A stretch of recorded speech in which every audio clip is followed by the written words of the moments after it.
મિત્રો જય દાદા દ્વારકાથી જય માં ભવાની. કેમ છો બધા? મજામાં ને?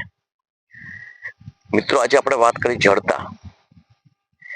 જે માણસની બુદ્ધિ માં કોઈ વિચાર્યા વગરનું કે કોઈ પણ કામ વિગતવાર વગરનું અને કોઈ પણ પરિણામની પરવા કર્યા વગરનું જે કોઈ પણ કાર્ય કરે ને અને જડતા કહેવાય. જડતા એટલે આમ આપણે જોઈને તો આપણી ભાષામાં જાડી બુદ્ધિ કહીએ, આપણી ભાષામાં વિચાર્યા વગરનું કહીએ, આપણી ભાષાની અંદર કોઈ પણ માણસ જે કઈ ગતા ગુમ વગરનું જે કામ કરે ને એને આપણે જડતા કહીએ. મિત્રો જડતા એટલી ઘાતક છે ને કે ના પૂછો વાત. તમે ઘરની અંદર 10 થી 12 સભ્યો હોય કે 5 સભ્યો હોય, એમાં બધા તમે વિવેકશીલ બુદ્ધિશીલ અને વ્યવહારિક હોય, પરંતુ એ માણસની અંદર એક જ સભ્ય જડતા હોય ને, જડતા એટલે આપણે નથી કહેતા જડ બુદ્ધિનો છે, આ જે જડતા છે ને એવો એક માણસ હોય ને એ બધું વેર વિખેર કરી નાખે. એને તમે આમ જુઓ ને તો આખું કુટુંબ એનાથી બચીને રહેતું હોય, આખું પરિવાર બચીને રહેતું હોય. એ ક્યાંક જાય તો પણ બીક હોય, ક્યાંક બોલે તો પણ બીક હોય. કારણ કે ડગલે પગલે પરિવારને એવી એની તકલીફ હોય કે ભાઈ આ કઈ બાફી તો નહીં મારે ને. આને આપણે જડતા કહીએ. મિત્રો જડતા જે છે ને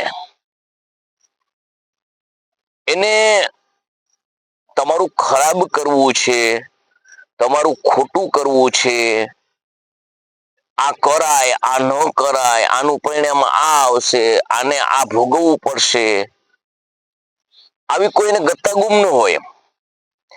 આપણે એને એવું ન કહી શકીએ કે ખરાબ માણસ હોય, ખરાબ ન હોય, પણ એને તમે રોકો ને, એને તમે ના પાડો ને તોય પોતાની બુદ્ધિનું પ્રદર્શન કરે ને કરે. આને જડતા કહેવાય.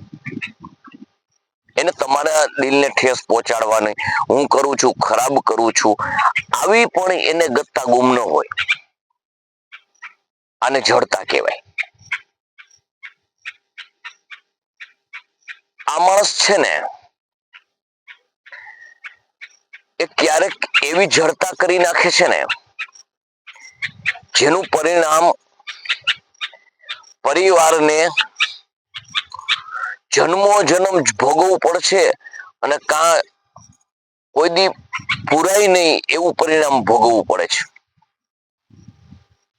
મિત્રો ભગવાને મન અને બુદ્ધિ ભગવાને સ્વતંત્ર આપી, એનો સ્વતંત્ર ઉપયોગ કરવો એનો અધિકાર છે.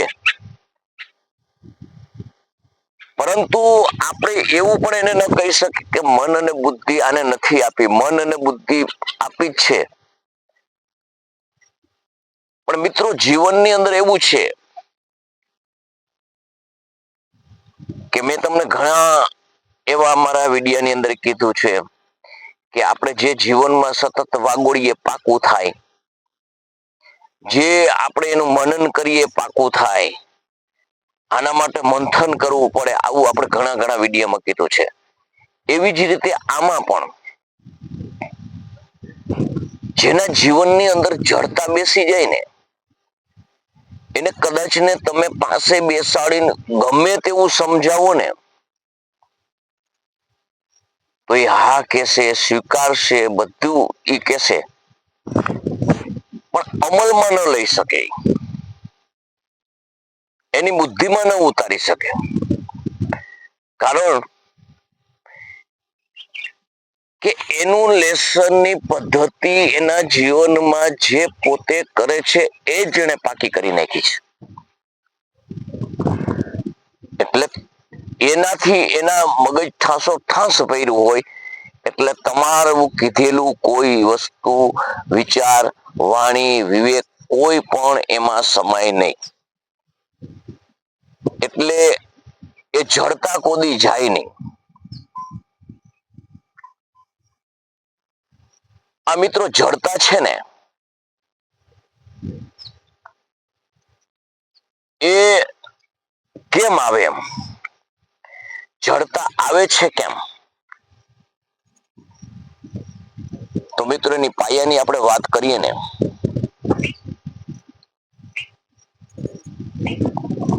પાયાની અંદર બાળક જ્યારે હોય ને, બાળક પાપા પગલી કરતો હોય ને ત્યાંથી એના જીવનને કોઈ પણ યોગ્ય વળાંક, યોગ્ય પદ્ધતિ એના પરિવાર, વડીલો, માતા પિતા થી કોઈ આપવામાં ન આવે ને, જે સંસ્કારો કહીએ, અને એ જે કરે તે મન ફાવે એમ આપણે એને કરવા દઈએ ને, કોઈ પણ પ્રકારની રોકટોક નહીં, કોઈ પણ પ્રકારની એના સાથે નિસ્બત નહીં, અને હાવ આપણે કઈ કે રેઢિયા ઢોર નાથ મોયડો કાઢીને જેમ માણસ મૂકી દે, ક્યાં જાય છે, શું ખાય છે, શું કરે છે, પીવે છે, કે તડકે છે, છાંયે છે, ટાઢનું છે કે ટાઢનું છે કે તાપનું છે કે વરસાદનું છે, આ કોઈ જાતની એની કોઈ પરવા કરતું નથી ને,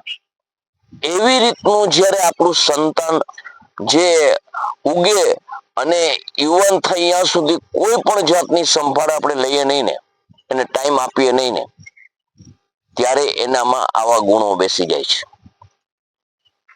કારણ કે અમુક વસ્તુ એવી બને છે કે મનોરંજનનું કોઈ પણ એને સાધન બનાવે છે. એવી કોઈ ચંડાળ ચોકડી બેઠી હોય અને એ ચંડાળ ચોકડી જે છે એ મન ફાવે એવું ઠપકારતું હોય, બોલાતું હોય, 99.99% ખોટું જ બોલતું હોય આ ચંડાળ ચોકડી. આમાં આ જ્યારે ભરાય ને ત્યારે ઓલા લોકો ચારે કોર જેમ તેતર ઉપર બાજ ઝરુંબે ને એમ બધા ઝરુંબીન અને જેમ ફાવે તેમ જેવા વિચારો હોય તેવા એમાં રોપે છે. અને એના પરિણામે એ બાળક છે, એ સંતાન છે, યુવાન છે, કે પછી ગમે તે અવસ્થામાં હોય, એના મગજમાં એ બધું ઘર કરવા માંડે છે. એને કહેવામાં આવે કે બાપુજી એમ કે ઉગમણો જાજે એટલે આથમણું જવાય. ઈ એમ કે આ સાચું, આપણે એમ કે આ ખોટું, અને તો આપણે શું કરીએ, આપણને મન ફાવે એમ કરાય. આનું નામ જડતા. આવું જ્યારે જ્યારે મિત્રો થાય છે ને, ત્યારે એના ઘાતક પરિણામો એના કુટુંબ, પરિવાર, એના સમાજ, અન્ય સમાજ, આને બધાને ભોગવવાના હોય છે, અને ખુદને પણ ભોગવવું પડે છે. એ જીવનમાં કોઈ ધ્યેયબદ્ધ કામ કરી શકતું નથી, એની સાથે કોઈ વિશ્વાસ કરતું નથી, એની સાથે કોઈ સંબંધ બાંધતું નથી, એની સાથે કોઈ બેસવા પણ રાજી નથી.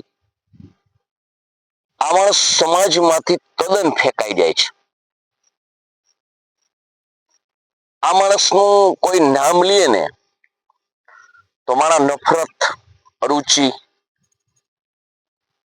આવું બધું કોઈ મોઢે દર્શાવે છે, કોઈ પાછળ દર્શાવે છે, અને કોઈ મૌન ધારી અને એની સાથે કોઈ પણ સંબંધ બાંધવામાં માણસ અચકાય છે. એટલે મિત્રો જીવનમાં જડતા છે ને એ પોતેથી માનીને બધા માટે ઘાતક છે. જંગલી તમે એને ન કહી શકો એટલી ભયંકર જડતા છે. કારણ કે જેને મન અને બુદ્ધિ ભગવાને આપી નથી એને પણ તમે તાલીમ આપો છો ને, પશુને તાલીમ આપો છો ને, તો એ બોલી શકતું નથી પણ તમે કેમ કરે છે. તો જ્યારે આ તો મન અને બુદ્ધિ ભગવાને આપેલું ભગવાનનું ઉત્તમ પ્રાણી માનવ છે. એમ સૃષ્ટિની અંદર ઉત્તમ પ્રાણી માનવ છે. અને એ માણસ નું મંતવ્ય જ જેના જીવનની અંદર ના હોય અને આ સમાજની અંદર રહેવાનું હોય, આપણી વચ્ચે રહેવાનું હોય, તો એ કઈ રીતે પોસાય? એટલે જડતા છે ને એ જીવનમાં ન આવે ને એ માટે આપણું સંતાન જે છે ને એને પાયામાંથી સુસંસ્કારો આપજો, એને વિવેક બુદ્ધિ આપજો, હર સમાજ સાથે કઈ રીતે જીવવું એની સમજણ આપજો, હર સમાજ પોતીકો થાય એવો એનામાં પ્રેમ રેડજો. તો મિત્રો ખરેખર જીવનની અંદર જડતા છે ને એ પ્રવેશશે નહીં. તો મિત્રો મારો તમને આ વિડીયો કેવો લાગ્યો? તમારા મંતવ્યો કોમેન્ટ દ્વારા જણાવજો. લાઈક કરજો, શેર કરજો, સબસ્ક્રાઇબ કરજો અને ખૂબ ખૂબ ભાવ અને પ્રેમ રાખજો. જય માતાજી, જય દાદા દ્વારકાધીશ, જય માં ભવાની.